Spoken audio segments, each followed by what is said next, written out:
Intro to argument and debate.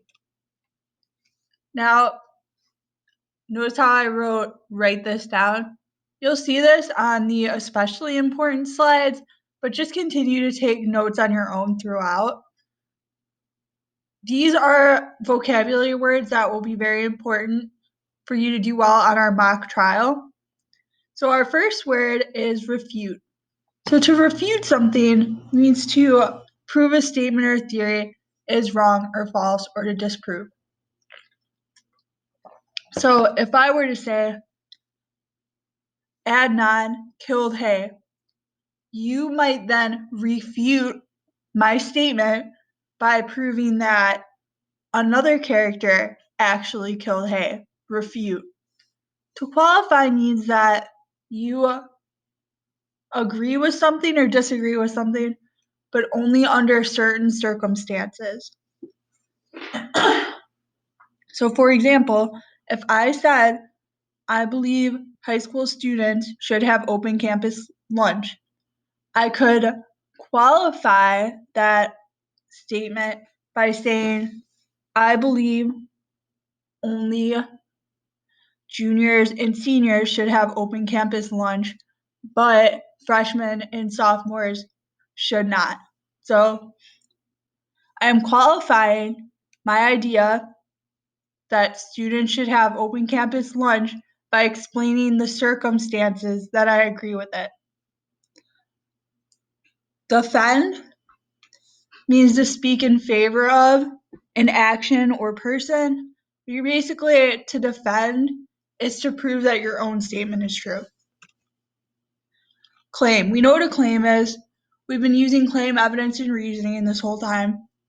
So to win an argument, you first have to make a claim that is more than just an assertion. So an assertion meaning that you have to make a claim that has more water than just you saying something is true or having an opinion on something. A claim is an arguable statement. It's an idea that a speaker or writer asks an audience to accept. So a claim, we know, must be arguable and must not contain examples or evidence. So this is just our solid, arguable statement. Okay, this is important, so you write this down. Claims of fact assert that something is true or not true. Claims of value assert that something is good, bad, or more or less desirable. And claims of policy assert that one course of action is superior to another.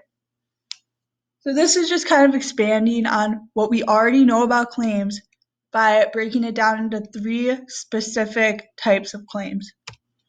So here's some examples. A claim of fact could be Adnan is Hay's ex-boyfriend. This is a fact. It is a claim because it's arguable. You could argue that Adnan is not Hay's ex-boyfriend, but we are largely asking you to accept this to be a fact. Claims of value. Adnan is a good guy who would never hurt anyone. So claims of value ask you to consider if something is better than something else, or if something is not good. A claim of value is asking you to evaluate the quality of something.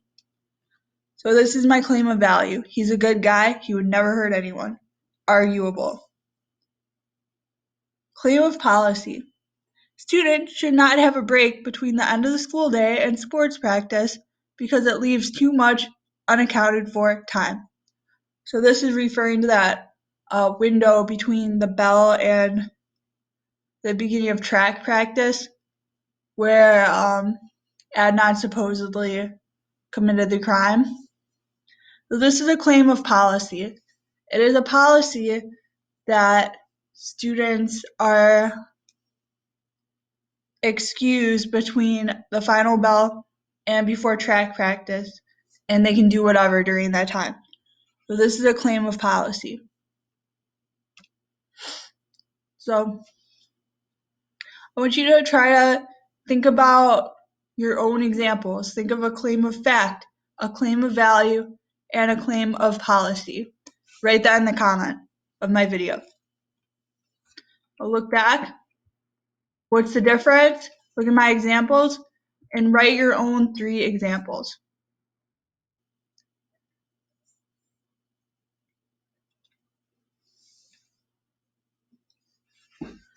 Next, a claim is not then an opinion, such as, I think Twinkies are delicious. So this is an example of what a claim is not. But you can take the same sentence, rework it, and make it into an arguable statement. Then you could create a claim such as, Twinkies and other sugary processed foods can make you fat. Not everyone might agree with your claim, but you would be able to use scientific and medical evidence, such as studies showing that sugary processed foods lead to weight gain and other health problems, to support your claim. So it's not an opinion. It's not some unsubstantiated assertion. It is an arguable claim that you can back up with some kind of evidence. Counterclaims, write this down. Counterclaims are important because this is the claim you make to rebut a previous claim. A rebut being to claim or prove that an accusation is false. So the counterclaim is going to be you snapping back at somebody else's claim to prove what they're saying is not true. 2 sides to every argument. The first is a statement of the party's point or argument for something. So first, one side is going to make a claim. Then the other side is going to come back with a rebuttal or an argument opposing the claim. So side A is going to say, Adnan killed Hay, which is evident by this evidence. And then the other team will come back with the rebuttal and say, well, what you're saying is not actually true because of reasons A, B, and C.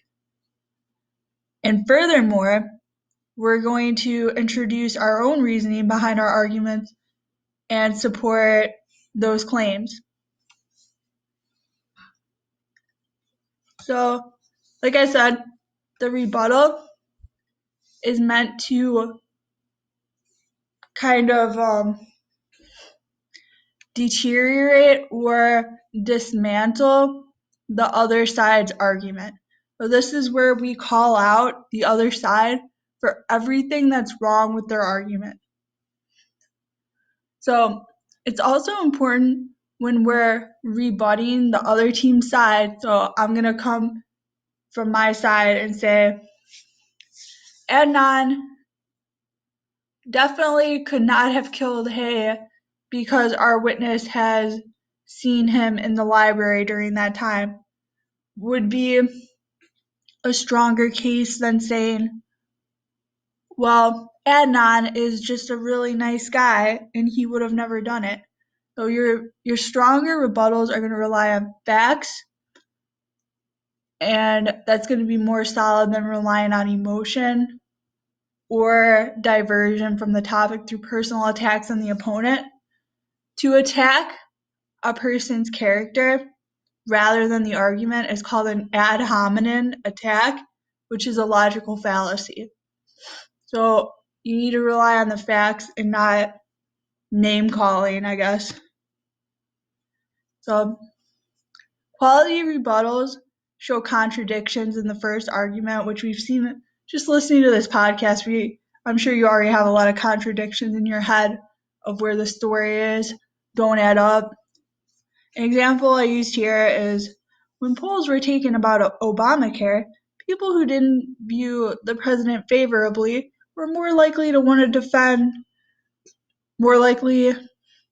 want the policy defeated than when the actual name of it was presented as the Affordable Care Act.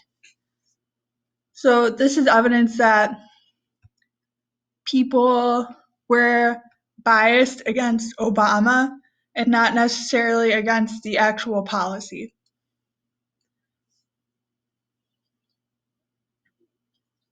You could say that the argument is based on claims that are without proof or that are widely accepted without actual proof.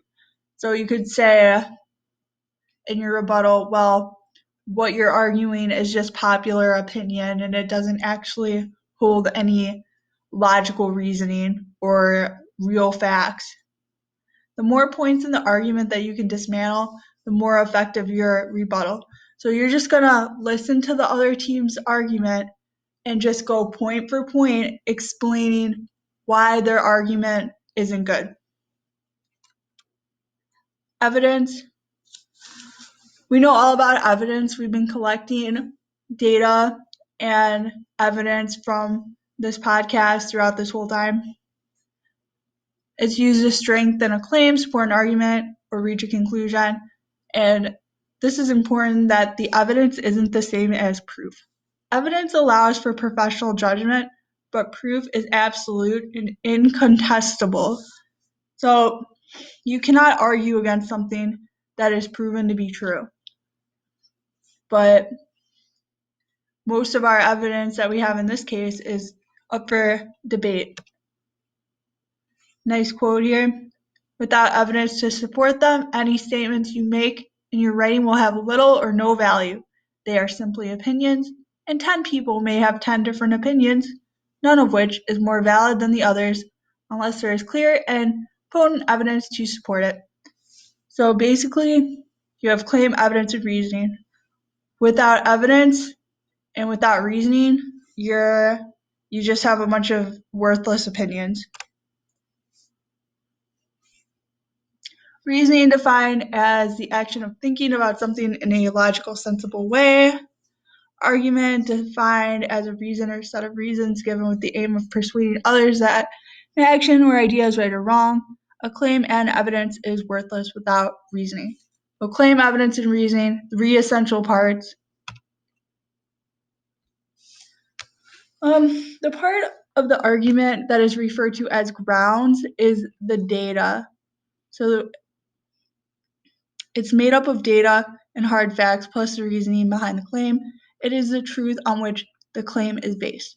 So we have evidence and then we have grounds. So grounds is like your overarching truth. This is the basis of your entire argument. So it's critical to the argument that the grounds are not challenged, because if they are, they may become a claim which you will need to prove with even deeper information and further argument. So this is the foundation of your entire argument. So if I was arguing that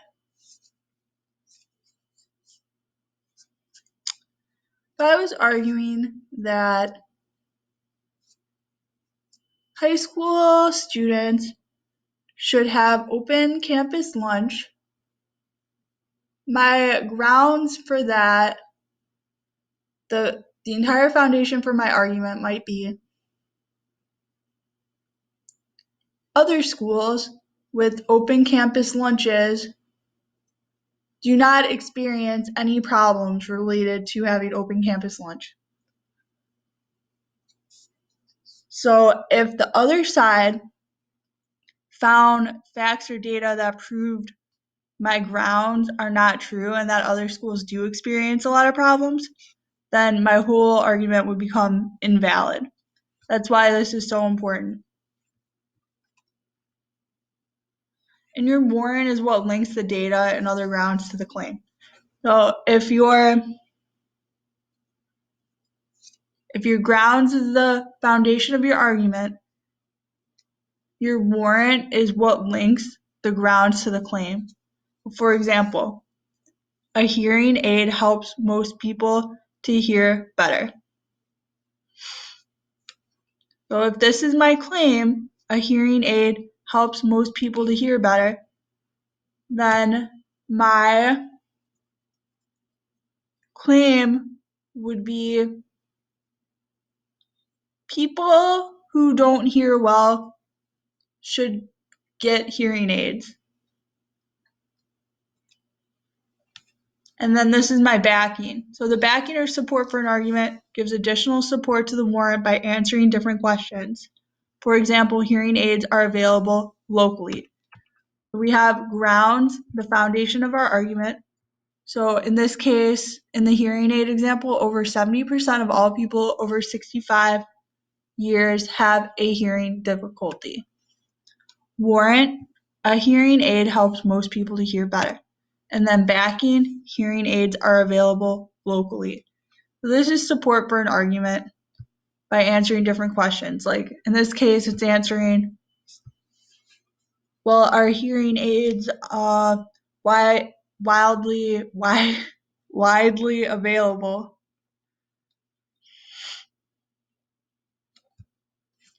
Well, this is my example related to the podcast. Initial statement. Well, I would say it should be investigated whether Adnan murdered Hay. This is what's being investigated. Claim from side A. Jay killed Hay. Backing. So this is our support for an argument. This is like your additional reasoning. You have your evidence, and this is your additional reasoning that goes behind that evidence. Asia has witnessed Adnan in the library during the time of Hayes' murder. This is my backing. Here, the backing statement is the kind of evidence you need to collect in a murder investigation.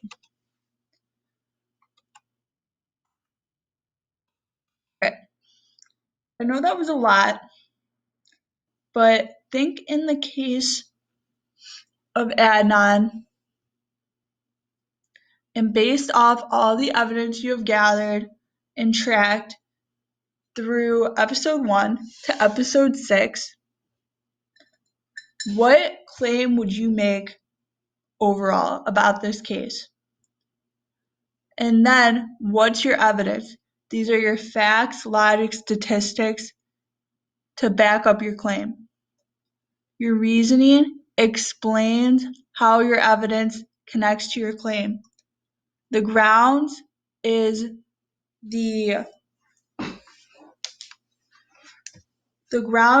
your additional reasoning. Okay, your grounds is the additional hard facts and statistics. The warrant is the basis of your entire argument. Your backing